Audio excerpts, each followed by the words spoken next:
We do take risk. I'll be honest. We've taken more than we should have over the years. But I think there's something in the architecture industry that sometimes architects don't want to push to the next level, to really explore different technologies, not be worried about getting sued or not worrying about the liability of everything, which, the industry is very, litigious. Architecture and construction, there's a lot of arbitration and mediation and litigation in our industry. And we just felt that we wanted to be a little different, and that we were okay to take risk, and we were okay to do some R&D and frankly, be okay to fail. In the early years, we failed quite a bit, and we learned from it, and we became really good at not failing on that particular item again.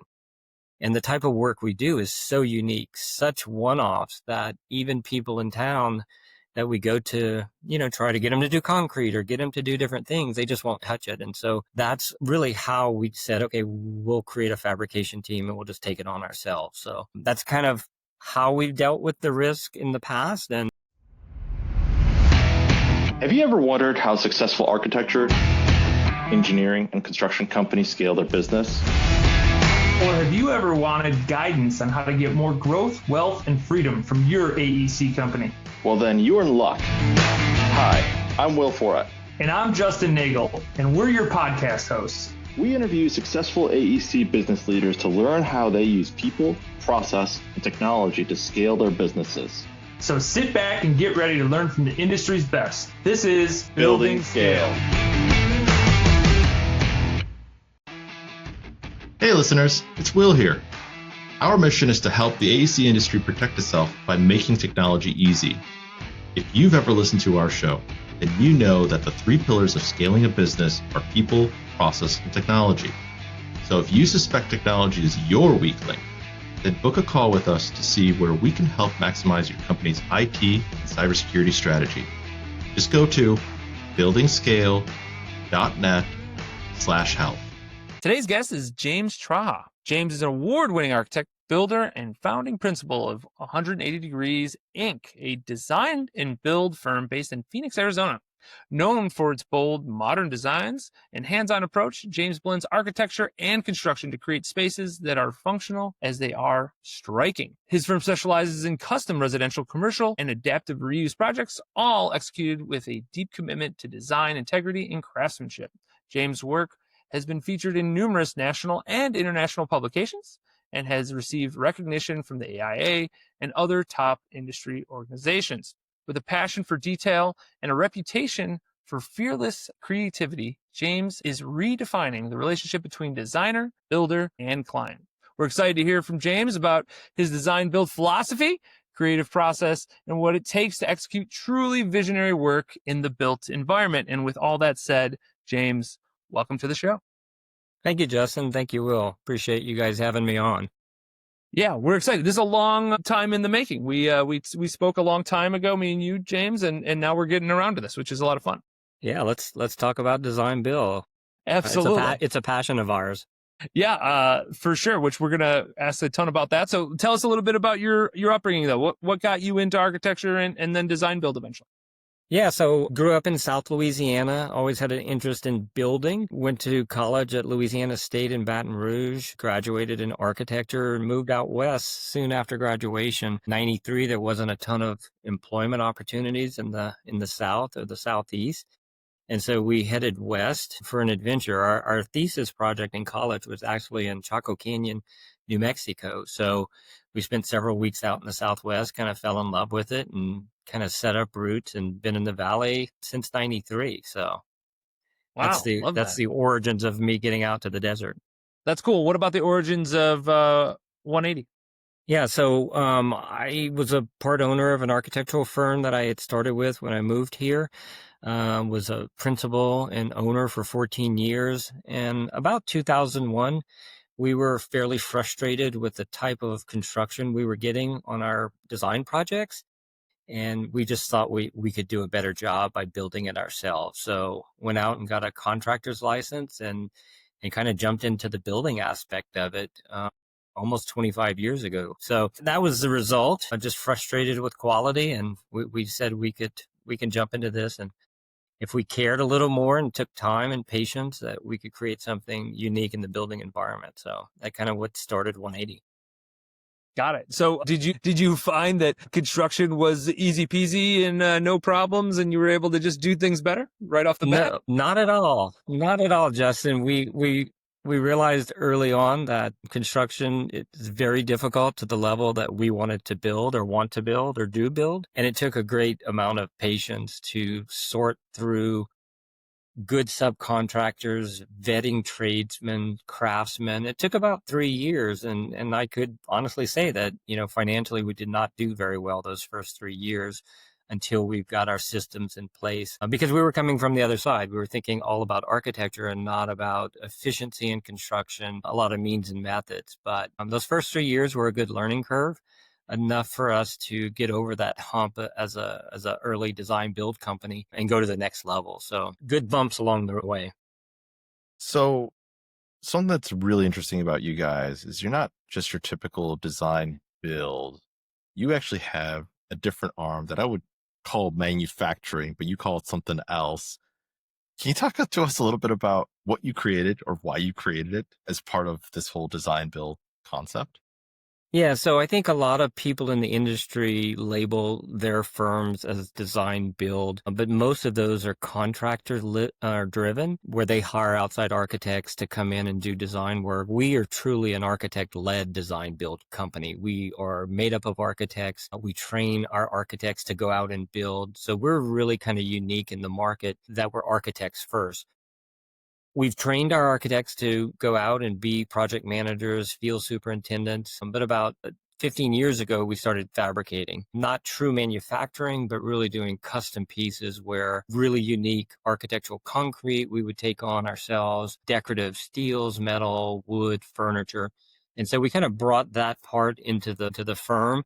And so now we can, truly just do architecture for clients. We can do architecture and construction, or we can do architecture, construction, and fabrication. So we can wear many hats on a particular job. We feel it's good for us because we could take fewer projects and still gain revenue share because we're not just getting, a 10% fee for architecture. We can get a fee for architecture. We can get a fee for construction. We can get a fee for fabrication. And so that's been really advantageous for our business model, really. That's really cool. So architecture led, do you find that there's lots of architects that want to get into construction? For about a year. And then they realize, whoa, wait a minute. Yeah, we see a lot of architects. I would say in general, I've been an architect for 30 years. I think a lot of architects are risk adverse, and construction, it's very risky. You have the ability to lose, quite a bit of money if things go wrong. But I've seen a lot of architects give it a shot for a couple of years, and a lot of them, move forward with it and do very well. A lot of them really get burned out after a couple of years because it is so time consuming and the pace is faster. It's just pretty exhausting to be in that fast pace all the time. Yeah, I would feel that would be, we talk about like task switching. So it's just simple task switching. I can't imagine architecting, constructing, like switching the brain waves there, because they are, to your point, are very different how you're using your brain in those scenarios. Yeah, and I think for us, it's really unique is that all of the people that are in the field for us, they have an architectural background, architectural degree. Many of them are licensed. So when we're building, whether we're building for ourselves or for other architects, because we do collaborate with outside architects, we don't just build our own work. We're constantly designing in the field. We're constantly detailing things to make it better. Whereas a traditional architect contractor relationship, you just lose the time and efficiency because you're always going back to that architect and getting details. We have the ability with our team to really make on the fly good decision detailing, which a lot of firms don't have that ability. And so that gives us a great advantage on executing higher quality construction. That's awesome. So what is the breakdown of the firm, right? Obviously, you said everybody's kind of architect, but like I have to imagine hey, you're part of our only architecture team. You're more in the construction side. There's a fabrication side as well. What does that breakdown look like? Yeah, so we're actually pretty even across the boards. Our construction, we're 32 people total. We've steadily grown over the last decade, at a slow, manageable pace. The architecture team is around 10 people. The construction team's around 10 people, and the fabrication team's around 10 people. And we've got some admin staff. So it's a pretty fluid breakdown. And over the last couple of years, we've been trying to average out our revenue so that the architecture, the construction, and the fabrication side all bring in equal amounts of money. So it's been really steady over the last several years to get to that goal. So, you talked about trying to get revenues to be steady. Let's go back a second to when you first started, right? How are you getting new business? Because getting a company off the ground, right? You decided, hey, I'm gonna go out on my own. It's not so easy if you've got no one and no one knows about you. Now you got a new name. How did you start, and what are you guys doing today? Yeah, so that's a great question. So I've always been involved in the AIA, which is the American Institute of Architects. We've been really active in the community. So we've established a good relationship with architects and contractors, before we created 180. Our first project was actually a custom residential house for a client who specialized in window systems, sliding doors, pivot doors. And he basically allowed us to really kind of go all out with his product. And so we designed a really interesting 2-story glass box with all kind of different windows. After some people started to see what we were doing, there became interest in building for other architects, where people were asking us to build their own design projects. And so our first several projects had to be for architects themselves building their own homes. And so we never intended to create the company to build for other people. We only wanted to build for ourselves and our own designs. But we merged that thought fairly early in the company. And so we've been building for other architects in town that do great work. And so that was a diversification. And from there, it's really just do really good work, and word will get around that, we're a quality outfit. And so we don't do a ton of marketing per se, but we have enough connections in the Valley, and our referrals have really got us all the work over these 2 decades. So I know sort of volunteering philanthropy is like a piece of sort of the life cycle of business growth. Now, this is a topic that I find fascinating because there's not necessarily a direct intent, but can you talk about how this actually works? Sort of, it's almost to think about this and go, well, if I'm going to spend the time here, right, I'd like to see some return, right? But how does that actually work? Can you talk a little bit about that? Because I know it's a big piece of how you guys work. Yeah, so it's hard to quantify what comes from those efforts, right? Think building relationships in the industry over several decades. And I mean really building relationships, being part of committees, being part of boards, being part of cultural institutions. There's a real outreach that you start to meet a lot of people. And over time, referrals come to you in strange ways. And it just happens through that continual effort. Currently, I'm the president of the Arizona Architecture Foundation, which is a nonprofit that really advocates for architects in Arizona and our legacy as architects. My partner, John Anderson, he's a trustee on the board for the Frank Lloyd Wright Foundation. My other partner, Troy Vincent, he's member of the Men's Art Council for Phoenix Art Museum. So this continual connection to people in the industry, who come after architecture that we do, is just a constant in our firm. So we have people in the firm that teach at ASU. And so we just get out there and we just meet a lot of people and make as many connections as we can. When we talked before, you had mentioned how in 2008 there was a shrinking, or a contraction to the firm. What did the 2008 recession essentially teach you? What came out of that? What lessons did you learn, maybe as a business, but also just maybe as a person? It teaches humility for sure. And sometimes you just have to work hard to get out of a situation. I appreciate you bringing that up. When we were part of the larger firm of 42, we had a split where 180 took 13 employees in 2007.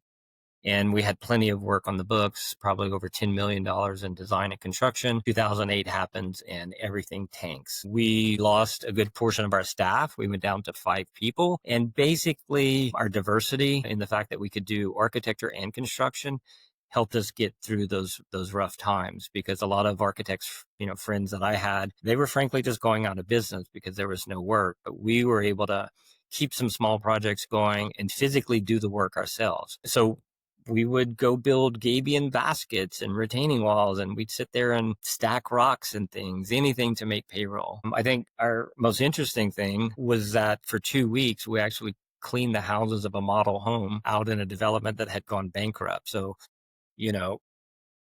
never thinking I would design a production home. Now I'm cleaning the windows of a production home in the middle of the desert that's bankrupt.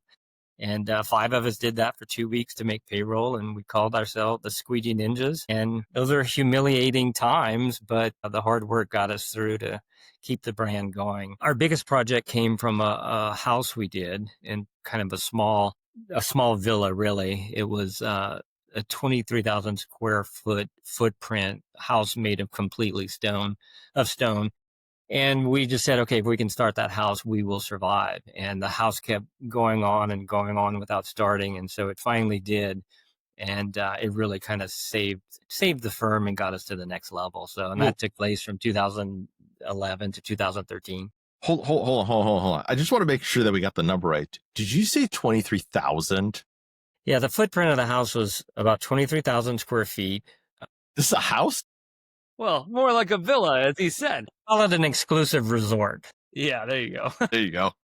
But the house was unique because it was made out of probably 25,000 pieces of individual stone brought in from Durango, Mexico.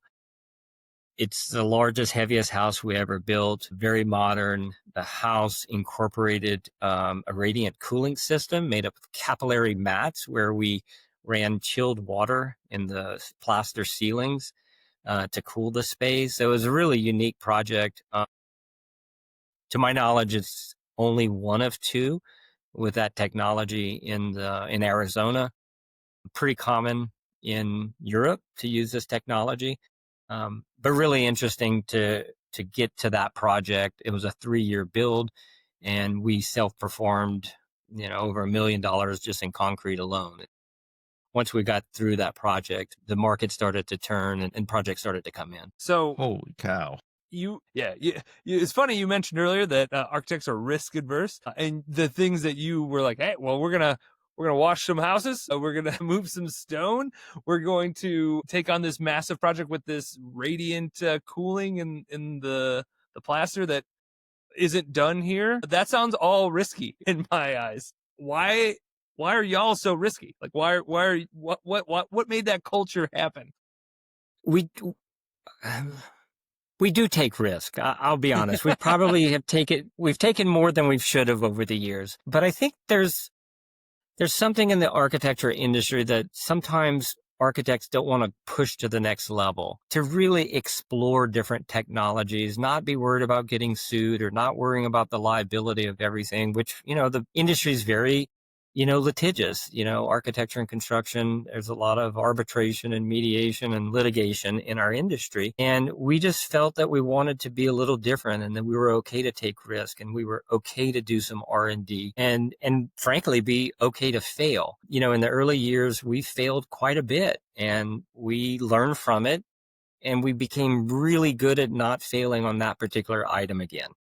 And the type of work we do is so unique, such one-offs, that even people in town that we go to, try to get them to do concrete or get them to do different things, they just won't touch it. And so that's really how we said, okay, we'll create a fabrication team and we'll just take it on ourselves. So that's kind of how we've dealt with the risk in the past. And, we've had some huge failures that's cost us some money. So, but you move on.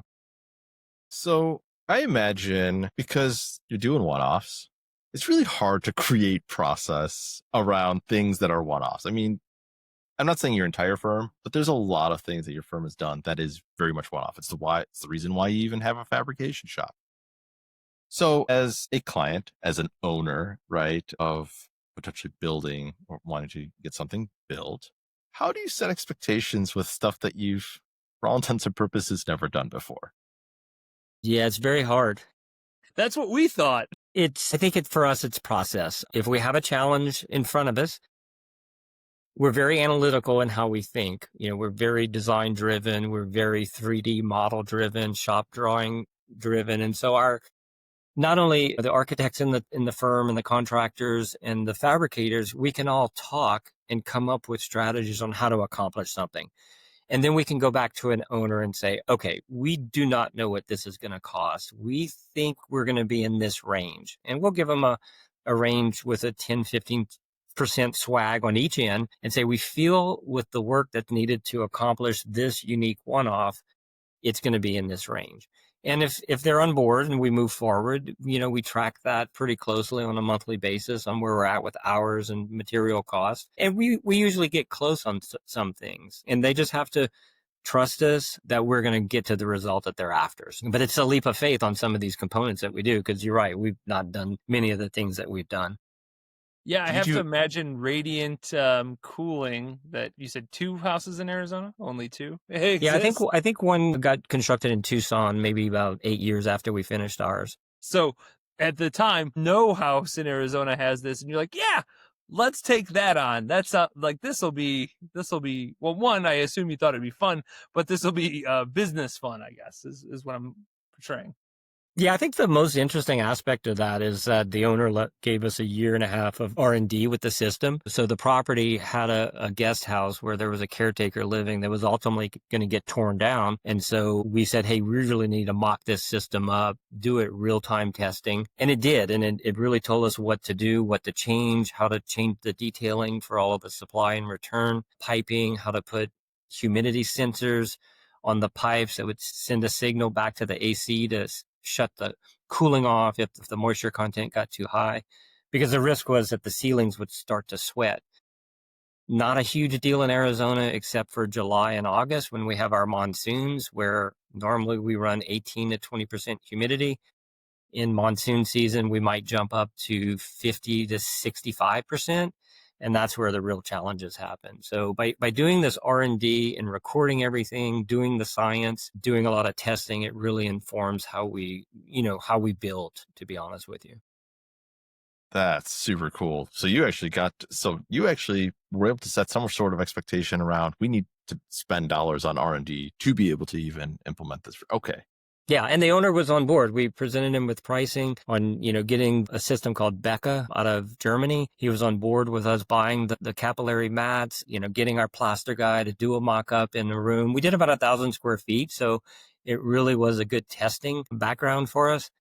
And we were also in the same space while the new house was being built. So we had long-term R&D on it to work out all the bugs. But you're right. You have to have an owner who's really on board with you for that R&D. Well, good for you guys, and finding someone that's willing to spend a few dollars and understands that it does take a few dollars, to get it right.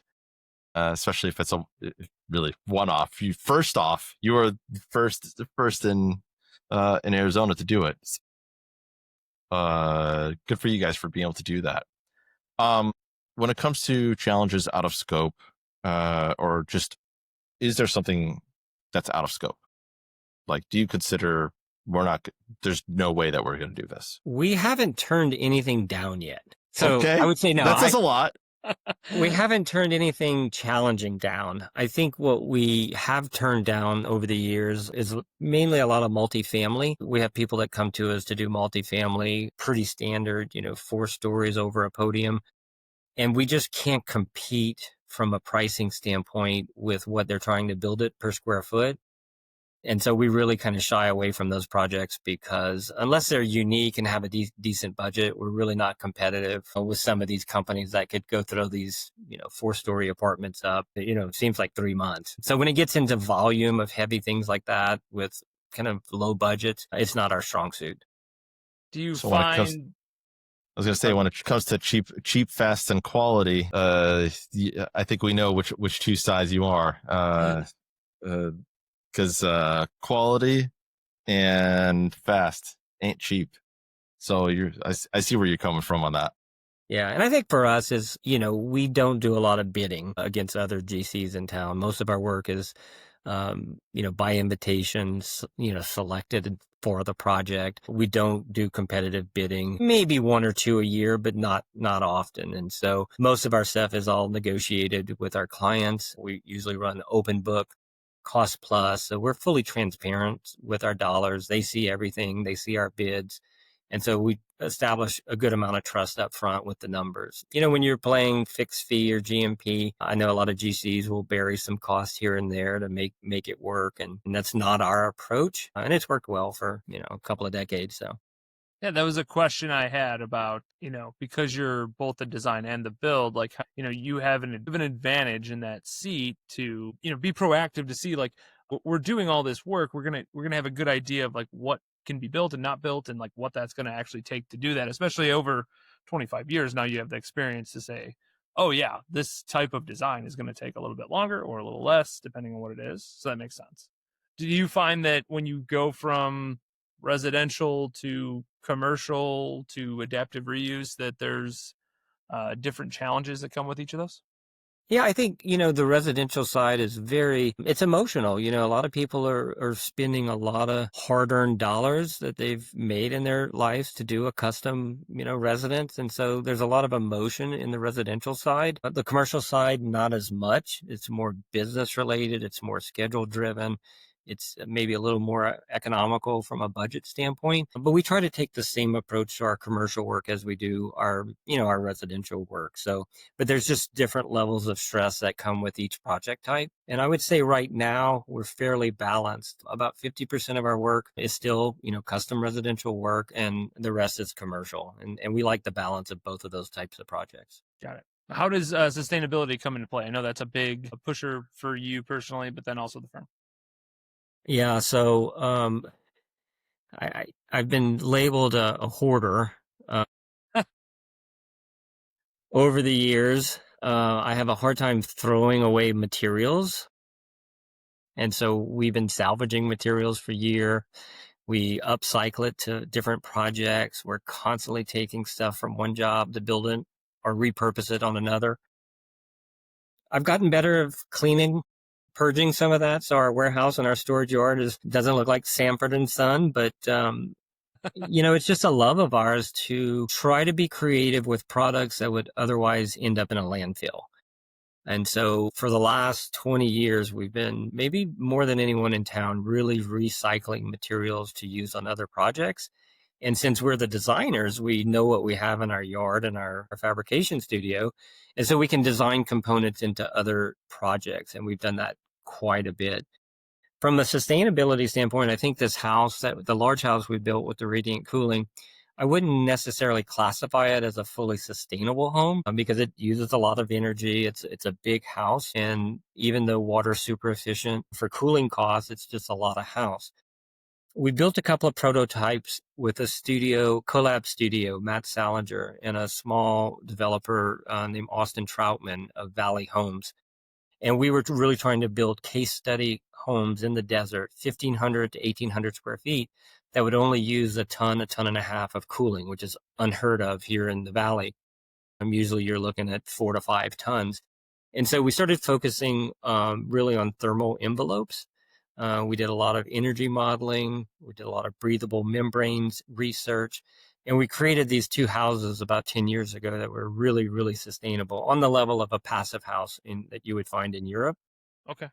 And we've since been continuing to develop our building skins, exterior insulation, breathable vented metal wall panels. And we've taken some of that technology to some of our recent commercial buildings at the Desert Botanical Gardens.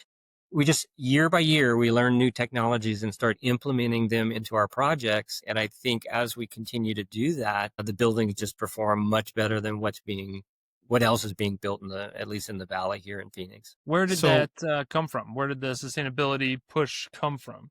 Is that just part of the DNA of you, or is that an initiative? Well, our firm's always been interested in sustainability. I think in 2014, 180 collaborated with Collab Studio, a Tempe architecture company, and we were awarded together a joint venture to design the new horticultural center at the Desert Botanical Garden. And that project, we integrated an independent, integrative design process based on, are you guys familiar with the Living Building Challenge? Okay, so, the International Living Futures Institute created this Living Building Challenge, and there's several petals that you try to achieve in the design. And so from the start, we had 6 programming workshops where we talked about biomimicry, we talked about sustainability, we talked about all the touchstones that were really important to the garden. Plants always became the number one touchstone. They were building everything for the plants. And so by having everyone involved from the botanists to the maintenance people, to the scientists, to the propagators, to everyone that worked in the garden had a say in this design. And it became a very, very sustainable model. We've been building out there for 10 years on this master plan. We just completed the last 2 buildings of phase 2, and we have 2 more buildings to go in phase 3. And we basically followed those principles of sustainability all the way through, and it's truly a beautiful campus. So It's not just one person doing this. It's everyone being bought into how important sustainability is, not just from the architect team and the contracting team, but also from the client. is this invite only, or can anyone apply? For Well, I mean, ultimately, be part of the master plan, but the sustainability, essentially the project itself, is that an invite only, or can anyone sort? Yeah, we got selected originally just to be the architects, and after about 6 months of design, we convinced them that we were the right team to actually build it. So phase 1 started in 2000, and we've been the GC and the architects with Colab Studio for that whole duration. Okay. Oh, okay. Really Yeah. cool. Yeah. And when we got the job, we didn't go in, we didn't start as a design build. Our commission was just to do the master planning. And then before we entered into the architectural drawing contract, we were able to really get a full design build contract out there. So if you guys are familiar with the AIA design build contract, it's a 2-part contract that we've implemented on all of their projects. Okay. I want to go back, since we're talking about AIA, and a little bit of the volunteerism. You told us a story that really helped sort of communicate a little bit of volunteering. It was to do with panels. Do you know what I'm talking about? Say that again for the. So you talked about volunteering, and you had a concrete panel story. Yeah. I think that would really sum up kind of, or put together, like how volunteering and how sort of the ideology that you have kind of comes to fruition. Could you talk a little bit about that? I don't want to give away too much, because I think the story is incredible. Yeah, so we have a relationship with a person by the name of Allison King. She's the founder of Modern Phoenix, and she is a historian, an archivist, and everything knowing about mid-century architecture in the Valley. She called me one day and said, James, you have to come out and look at this building. The owners are getting rid of about 125 mid-century precast concrete panels, and they're going to put them in the landfill. You need to take a look at that. So I drove out to the site one day, met with the owner, which was Arizona Public Service. They're our largest utility company in the Valley. And they were so beautiful. I said, we have to take these. And so we made an arrangement that they would crane these panels off the building. We would provide the transportation, and we would basically haul off all of these panels. Now, keep in mind, we took 95 panels, each weighing 3,800 pounds apiece, 5 feet wide by 17 feet tall. So this was our biggest hoarding effort to date.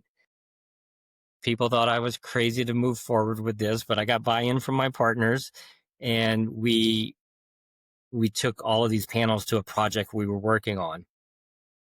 We convinced our client, since we were doing a year build for them, where we actually renovated adaptive reuse a dollar store into a behavioral health clinic, that we would give her 18 free panels if she allowed us to store all the rest of them for a year. And so we did that, and we transformed this dollar store with these beautiful panels.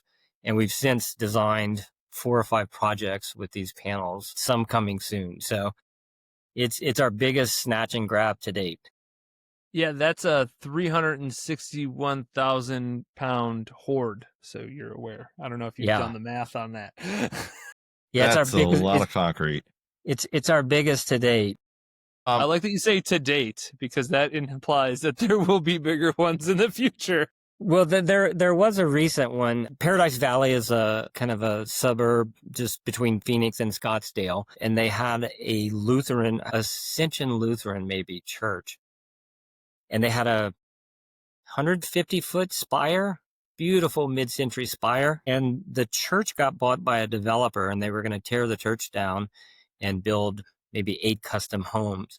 And so, of course, in all of our wherewithal, it was designed by an apprentice of Frank Lloyd Wright. So my partner, being on the board, was approached to see if 180 would be interested in cutting it into 5 pieces and salvaging it to take it off the building. And of course, we said yes, because that's what we do. And so now we're in the process of the town of PV is working on funding to re-erect it at their Capitol complex. Yeah, so saving architectural history is super important for us. So, because when you first talked to me about these precast, concrete, what I imagined were slabs, I was thinking warehouse siding slabs. This is like sort of the concrete walls that you erect when, a warehouse is brought up. Can you give a little bit more description or detail around it? Because it gives it no justice as to what these things actually look like, because they're quite amazing. Yeah, so the panels, very intricate, had a pattern. It was really a flame. So the bottom of the concrete panels looked like a flame, and the flame went up to the top of the panels. And so there are probably 50 to 60 holes in it. So the panels are super porous, and they had a light aggregate finish to it on the surface. And so super intricate design, and the fabrication of it was so amazing that the quality 75 years later was still perfectly intact. I was told, I didn't see a price, but I was told that they tried to see what it would be to replicate them. And I think the price was over $3 million to recast them today.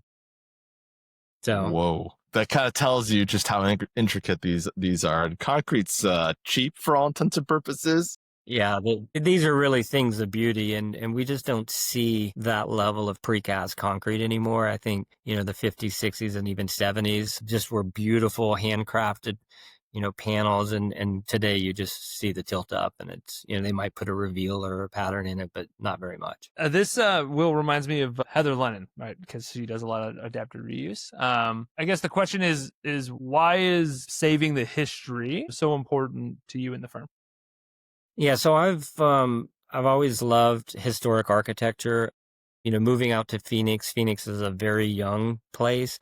Being from South Louisiana, you had these old buildings, they're brick and they're wood, and you just don't have a lot of history in Phoenix. Our office happens to be built in 46 with bowstring trusses, brick facades, and you just don't have a lot of that. And so we really try to salvage a lot of what was built here in the 50s and 60s, because that's when really the mid-century was really designing clean, modern architecture for the desert. And then my work on the foundation, we have a committee at the Arizona Architecture Foundation called the Archives Committee. For 10 years, our committee has been salvaging original hand drawings pre-1985.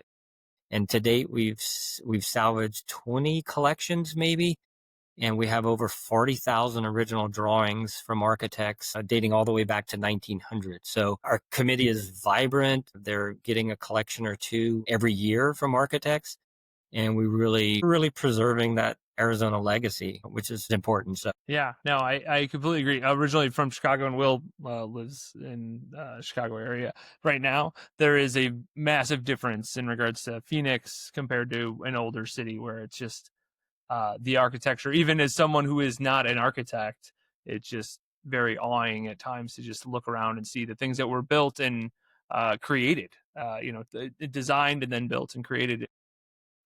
It's very impressive. So yeah, I think there's a different level of preservation that comes from a city like Chicago with so much history, and they place a larger, focus on that. Phoenix is so new. Developers, they'll come in and wipe out a building in a day and not even think about it. And I think There's a lot of people in town. The AIA is involved. They have made strides in preserving some historic properties here, but it's really tough to do, because a lot of times the developers win out and you go fight with the city council and property rights win sometimes. And it's just unfortunate. We have a famous architect by the name of Al Beadle who built some of the most incredible mid-century projects here in the Phoenix and Scottsdale area. And we've been in a big battle on one of historic homes that had become derelict, and an owner wanted to tear it down and build a new custom McMansion. And we've been in that battle for over a year. So, Wow. I think I want to switch for a quick second because we talked a whole bunch about people and process. I want to talk a little bit about technology because there's no set way to do things. And I found some of the answers that you gave us before interesting. So do you use a construction management software, or what do you use for construction management? So we don't use a dedicated Procore or one of those type of systems. We basically use Excel that has been juiced up substantially over the last 2 decades to meet kind of how we price things out. We don't have a ton of data that we can rely on from the industry as far as means and cost per square foot, because everything we do is so unique. And so that information is not really useful to us. And so we kind of create all of our stuff in-house. I mean, as far as the design software, we mix a ton of different applications for that and for fabrications.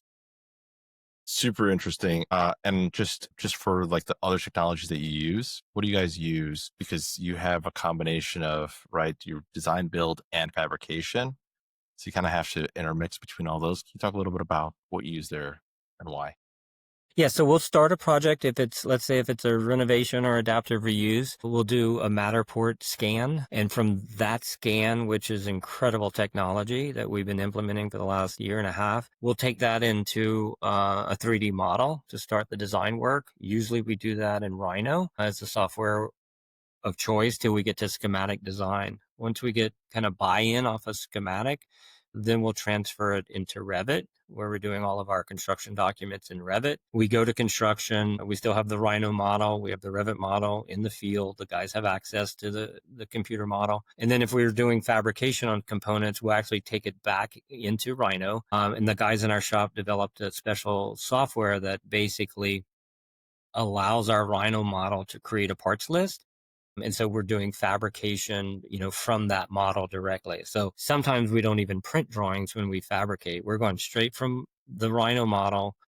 We either cut it in-house on our CNC machines, or we'll send it out for plasma cutting or water jet cutting, and we'll get all these parts back to our shop. So it's kind of, really kind of digitally modeled. And the guys who run our shop, Evan and McHale, were trained at SciArc in Los Angeles. And they have a huge background in complex parametric modeling. And that alone has helped our fab team really kind of push boundaries where typical steel shops just don't get into. So a whole bunch of different technologies we throw at. I mean, super cool. You know what, Justin? I think it's that time. You got anything else for James? Just our last question, our question that we love to ask all of our guests. So, James, if you could go back 20 years and give yourself a little bit of advice, what would that be? What would 2005 James learn from 2025 James? I would say start off with a good lawyer, get a good accountant, and get a good insurance broker, because if you have those 3 lined up early, you will learn a lot and your business will appreciate it in the first 3 years. So that's my advice. And take risk. You'll get through it. Work hard. Keep the quality as good as you can get it. And if you do that, you'll get more work. So I love both sides of that, but I love the tacticalness of just here, do these 3 things, and you get these 3 people and you're going to be in a way better place. I love that. I love the tacticality of it. Yes, that's awesome. This has been a ton of fun. We're going to put all your social and all that fun jazz into the show notes, but if somebody wanted to get a hold of you, what's the best way for them to do that? So 180degreesinc.com.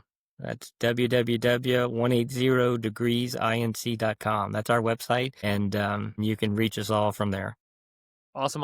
Is there anything else you'd like to tell the people before we say our goodbyes? Man, just keep doing great architecture. Keep doing great architecture, keep taking risks, and keep building and conserving all of Phoenix, certainly. Absolutely. So, okay. Listeners, it's been great. I hope you had as much fun as we did today. And until next time, adios. Adios. I'll see you guys. Thanks. Thanks for listening to Building Scale. To help us reach even more people, please share this episode with a friend, a colleague, or on social media. Remember, the 3 pillars of scaling a business are people, process, and technology. And our mission is to help the AEC industry protect itself by making technology easy. So if you think your company's technology pillar could use some improvement, book a call with us to see how we can help maximize your IT and cybersecurity strategy. Just go to buildingscale.net/help. And until next time, Keep building scale. Scale.